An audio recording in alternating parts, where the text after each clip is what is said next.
Welcome to another episode of the Urban Wall Street Project. I'm your host, Earl Christian III. Today I have another dynamic show. I have a very, very special friend of mine. We go back to our early days at HU. You know how Howard we represent. But this brother's doing some amazing things for CEOs in the entertainment world. Help you get your mind right, your spirit right. And it's a beautiful situation. But without further ado, I want to introduce my esteemed colleague, the CEO of the Tomlinson Agency, Mr. Howard Tomlinson. How are you, Earl? Howard, what's good, brother? Good, man, good. Thanks for having me, man. For sure, man. Finally, our schedule's been crazy, but it's been a yes. long time coming, but we're here now, man. That's right. First things first, I want to congratulate you and, and say, give you kudos and big ups for the Tomlinson Agency, because I see you out there doing your thing, brother, for sure. Thank you, Earl. Thank you. It's a pleasure, man. Definitely a pleasure. It's been a long time coming, you know. Right. Starting out, with the model agency back at Howard, I kept on attracting many different people in the industry, not just models, but screenplay writers or hairstylists or dancers who needed the same basic thing that models did, which is just, how do I PR what I do? How do I market what I do? How do I advertise? So instead of saying I'm a marketer or a PR person, I just said, you know what? I'm just a consultant. So whatever you need, I got. No question. So it's been good. So when did this come? When did you decide? I think I want to get into this, because I know you from fashion. Yeah. That was your thing. So I was thought you had a fashion conglomerate right now, Yes. but you're doing your thing on the consulting, and we Yes. definitely need that because as we're learning, there's so many different other facets that come into play in people's lives. And whether you're successful, you might be a successful CEO, multi-millionaire, billionaire, but your spirit might not be right. Your depression might be in there. Your anxiety's up. So all these things, that are the intangibles, play a major role, I'm sure, in the tangible. So when did you know that this is what you wanted to do, Howard? Well, it happened after September 11th. I was working, with the models, doing that whole thing, and then after September 11th, lost my job at the time, but I'm sitting around saying, wait a minute, I have this screenplay writer, I have this singer, why not get some stuff started? But what I also saw was, before I became a consultant for these people, they were basically talking to me about not only what it is they wanted to do, but issues they might have going on at home, personal or work, or just, like you mentioned earlier, emotionally, mentally, spiritually not right. So that's what my formula is, as in terms of consulting, in terms of just not focusing on the business, but where are you at? Or my first question to them is, well, why do you want to do this? Why do you want to become a singer? Why do you want to become a screenplay writer? And whatever your answer is, there is an outlay for that. So if it's just for the money, okay, that's fine, but understand that there might be certain causes and effects. So let's prepare for that. Or if it's for your love of it, then let's go ahead and focus on that. What are you getting from it? And make sure we understand that whatever it is they want for the future, they're taking the necessary steps day to day to get there. And that's basically it. For example, I had one client who, the head of the African American Women in Cinema, prior to her 10th year festival, she experienced 3 deaths in her family. So how do you deal with the media exposure and doing all that, and then just putting on a happy face? So of course, she would call me, we'll deal with it the way we need to, whether we got to pray, cry, whatever, and get you back out there and get on it. So that's kind of what I'm seeing the addition for the Tomlinson Agency is for people is, we'll get you what you want, but also you can kind of come, let your hair down, build you back up, and get back out there again. Right. And that's such an it's a great thing. It's definitely a blessing, and I appreciate it because it gets and what I do, you get hectic, you get overwhelmed a lot of times. I feel like sometimes I don't have enough hours in the day, enough days in the week, weeks in the year. But the show must go on, and you must persevere, and you must persevere with a smile, integrity, and dignity. That's like right. Everything is always good. But when that camera goes off, we all have to sometimes retreat to that place that may not always be the most pleasant. That's right. So it was definitely necessary. So checking it out, getting into the Tomlinson Agency and being consultant. I know you do it fashion, entertainment, and music. Yeah, everything overall in entertainment. From art, music, fashion, sports. For example, my first art client was a French art dealer who had a company here in New York, but all his artists were in France. But he worked 9 to 5 as a financial investor. So he didn't know how to break into the US market. How do I get my artists from Paris here?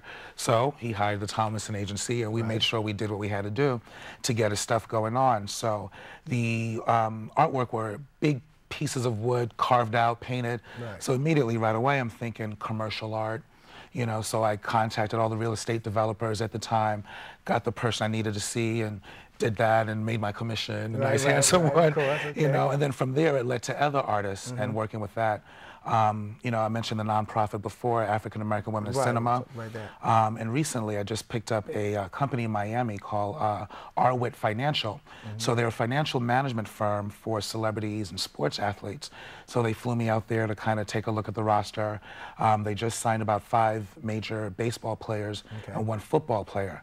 So my job is to come in and show them how to get these endorsements. You know, how do we brand? Okay, so for example, you have 5 Dominican players, so immediately I went to find out who were the top Spanish advertising companies. Okay. So now we're building some relationships. And, Right. You know. And I like that, you know, and the one thing I'm going to ask you, because, you know, before we continue getting into it, the edutainment is already here, and I love to see that. Because now there's some like people might not be sitting home like, wow, like I never, you know, I like PR, but I never really understand the dynamics, because I love what we do and what I do, because I learned so much about so many different facets, and I see us in a lot of arenas that may not recognize us, or we might not even think. So, you know, getting into that arena, if you can take me back, what was some of the earlier obstacles, say, if you will, to, you know, to breaking the Tomlinson Agency into the game? Well, yeah, definitely the first thing is, you know, of course, no one ever heard of you. Right. So that's the first thing. Hardest thing to get past. Yeah, the hardest thing to get past. But for me, like, my background is acting. So before I came to Howard, it's school of performing arts. So I did that whole thing. So in my mind, I understand that this business, it's really a lot of psychology that goes into play. So for example, I had a gentleman who hired me. He wanted to purchase Damon Dash's America magazine. Okay. So he said, Howard, I've been trying to get a hold of Damon Dash, you know, for months. Right. Can you get a hold of him? I didn't have his contacts at all, but I got in touch. Okay. So of course I can. But what you got to realize is, no matter where you go, is the first line of attack is a person who answers the phone. That's right. So that's where you got to get in. I don't care. So a lot of people in the business, you know, they treat that person like crap. So if you know you get in, you kind of, you know, get a feel for their energy, their vibe, see where they're at, and you kind of go in with that. Right. So that's how I've been able to get in, you know. For example, I'll call, you know, hi, thank you for calling, whatever else. Hey, this is Becky speaking. Hey, Becky. Right. How are you? What a weather we're having. What's going on? You know, and really build a rapport with Becky before I even ask Becky for who I'm asking for. And that's so key, because in so many arenas, you know, my mother and I were talking one day, you know, it seems like mothers, if you're a mother like mine, you could be in a grocery store, and my mother will talk to any and everybody. Right. The person at the cash register, you know, she doesn't care how the person looks. But she sees the person's name tag, and she'll say, oh, hi, such and such, and I get into it. And even if it's just that little bit, well, you know what, I'll let that. You know, when you acknowledge people, so it's very important, because some people, you know, they look at the first person, and they say, oh, that's just the underling, and they feel like, I'm not going to give that person the respect or any dignity, or give them the dignity that they deserve.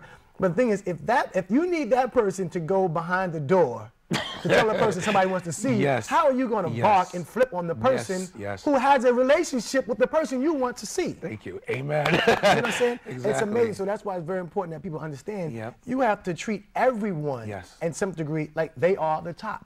Because everybody feels, no matter what position or capacity they're in, I'm the best at what I do. That's right. And if you come at me sideways, you won't beat the person who's better at doing what they do than I. You see what I'm saying? Exactly.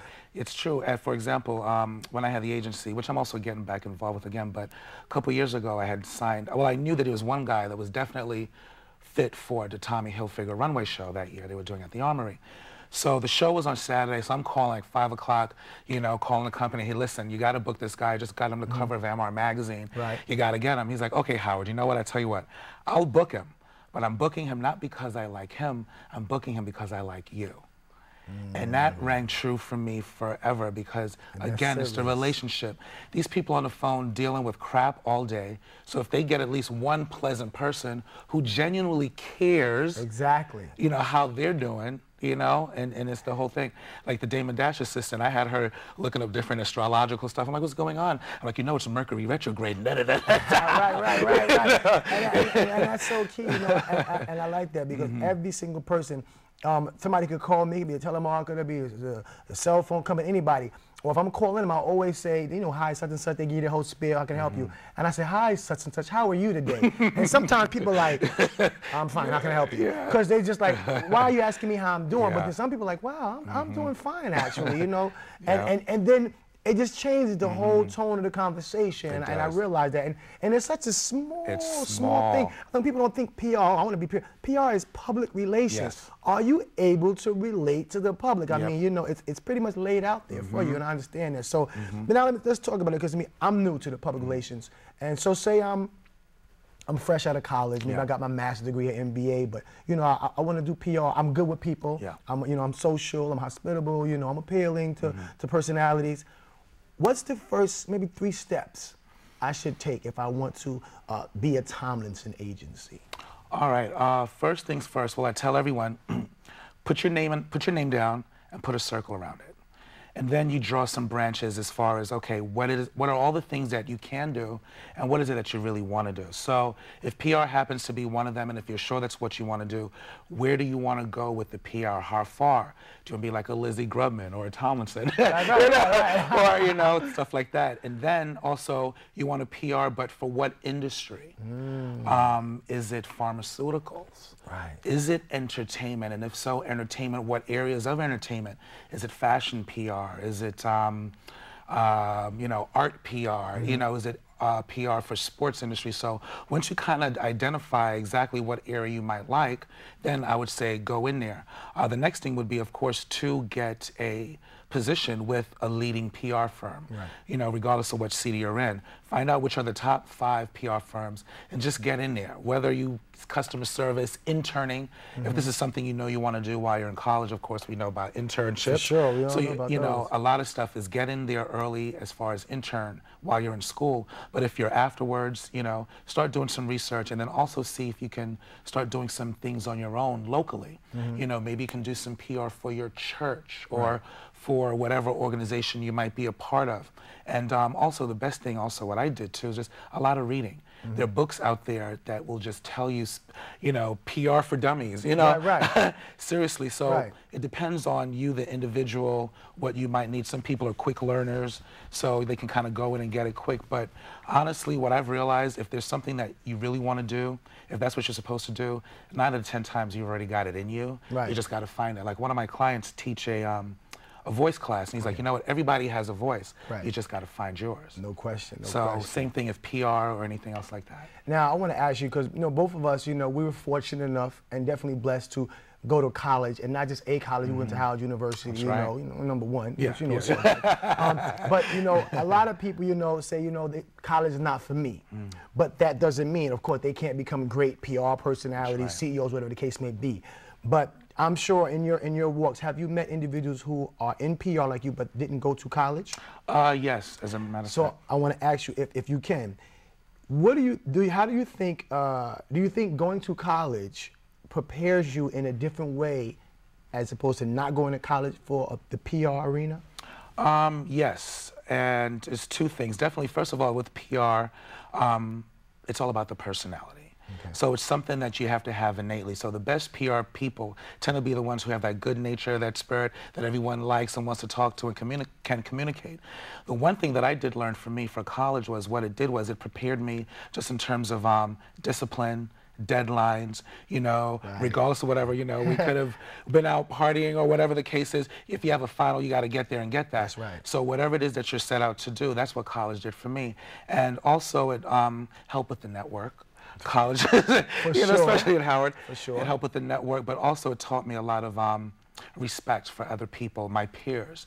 You know what I mean? So it's not just me out there by myself. For example, recently with the Bison Roundup for the Howard University, and this Facebook, and just reconnecting with my college peers like yourself, it's making me feel not alone anymore. Definitely. Or, you know, like I touched on before, we spoke about before, like realizing about depression. And realizing that sometimes you're in a functional state of depression and not knowing that you are, but, you know, being reconnected with my college circuit again has kind of made me step up and be like, wait a minute, I am Howard Tomlinson. I was somebody before I am now.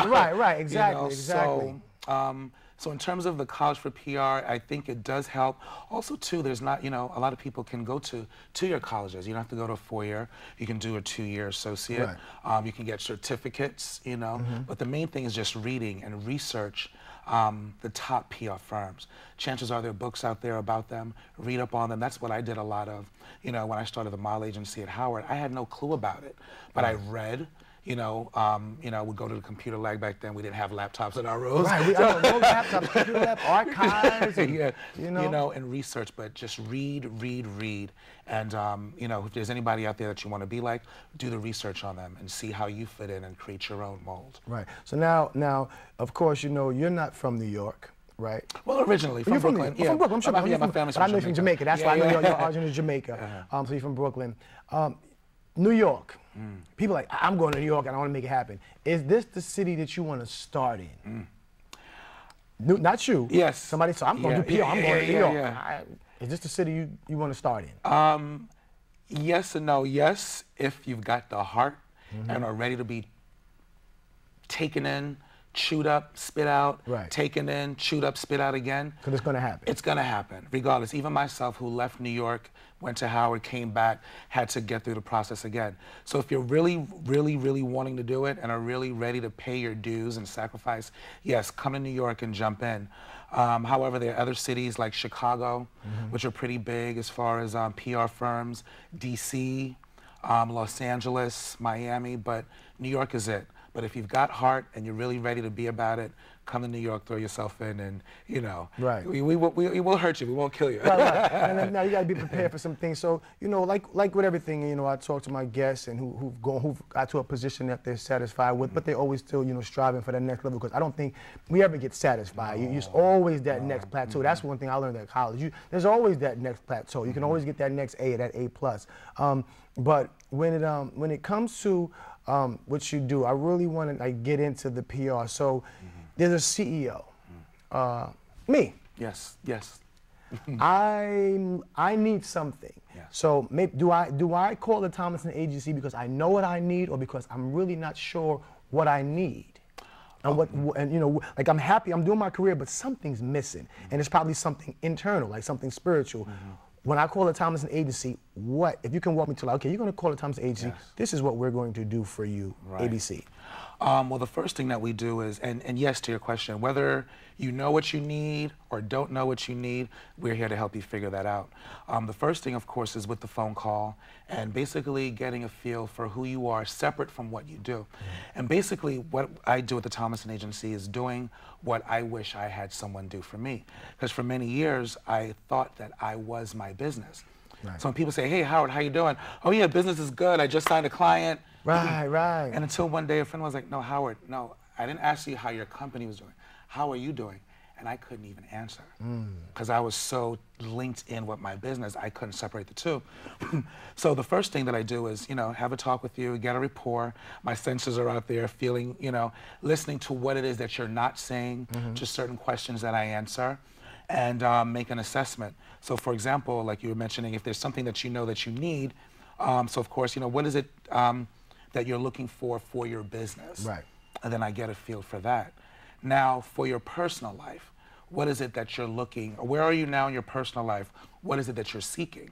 Whether you're in a relationship or not. Okay, and what are just some of the stuff that's just pissing you off?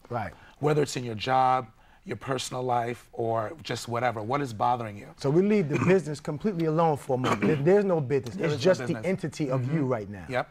It's just yeah, exactly. The entity of you. Yeah, I like that. you can have that. Let's talk about the entity of you. You can have that. And that's what the point really is. It's basically making sure that you realize that whatever it is you're seeking is already in you first.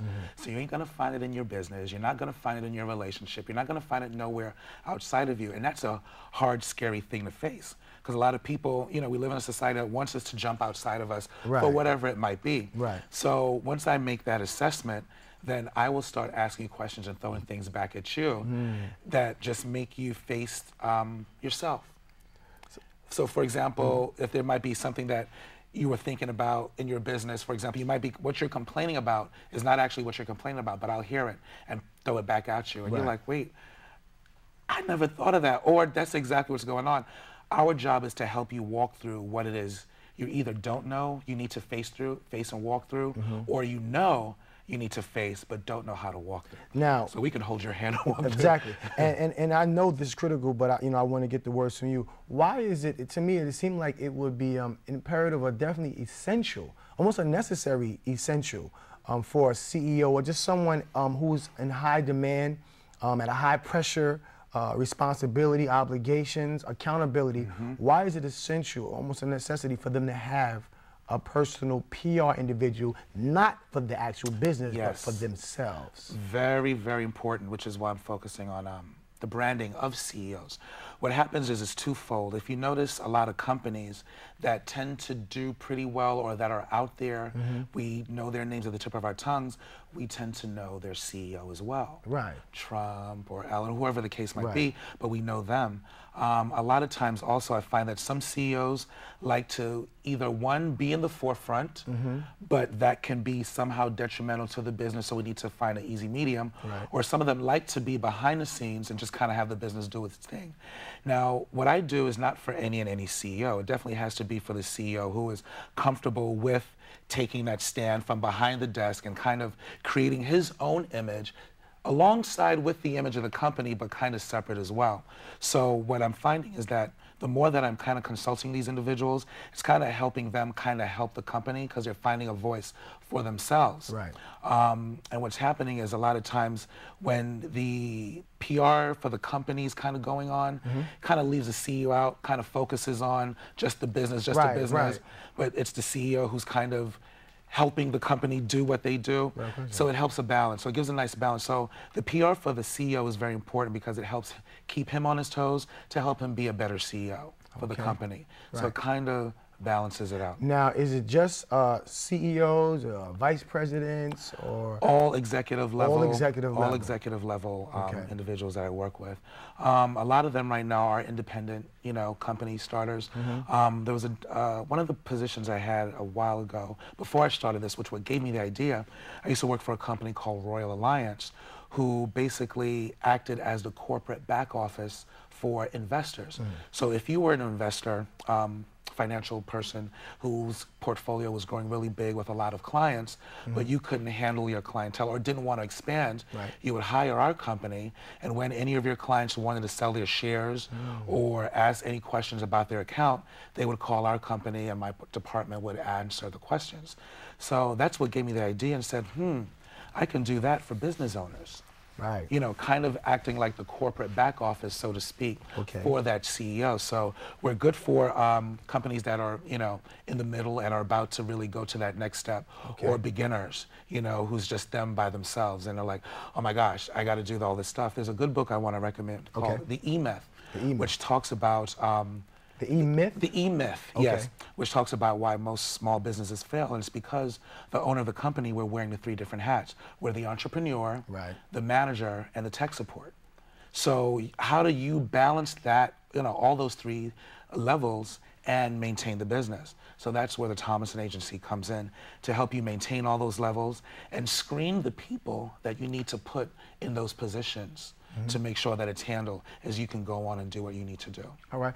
So now, we're going to cross the water because, I talk to people all across the world. People are watching. So, we want the Tomlinson Agency to be international. Yes. Does the Tomlinson Agency, or is it prepared to service international clients? Yes. As a matter of fact, we do have our first international client. A young lady named QB Springer has a TV show out there called Women with the View. So Women with the View. So it's Sisterhood TV. And basically what it is, she focused on women who are in business. So she came to the US and my job was to basically hire the production team, hair, makeup, styling, and get the women for her to interview.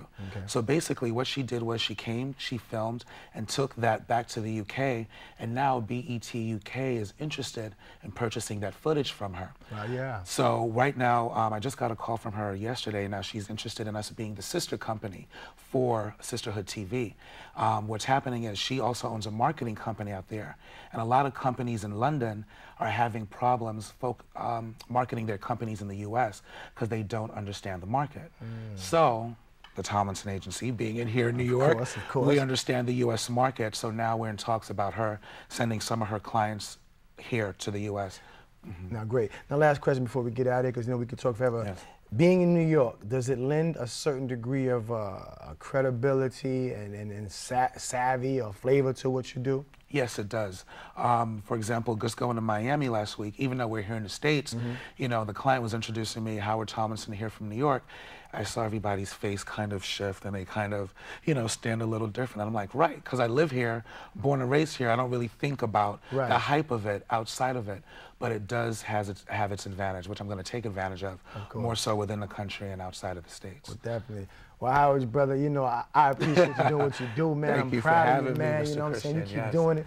And of course, you know, you got a new client. Yes, sir. You know, here it is. Yes. We're going to do it because, you know, we're going international. And it's a beautiful thing. And it's all about rocking. Absolutely. My people out there, you know, it's all about passion. You know, my brother Tomlinson, Howard Tomlinson, have talked about PR, but at the end of the day, it's about the person inside. Don't let your business consume who you are. Recognize that there is a difference. The business you are, the business can be you, but don't you become the business itself.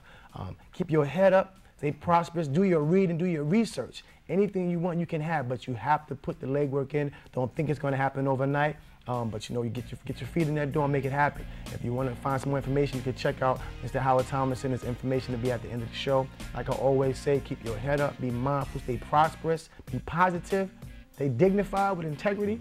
You'll get there. Until next time, peace. All right. Good.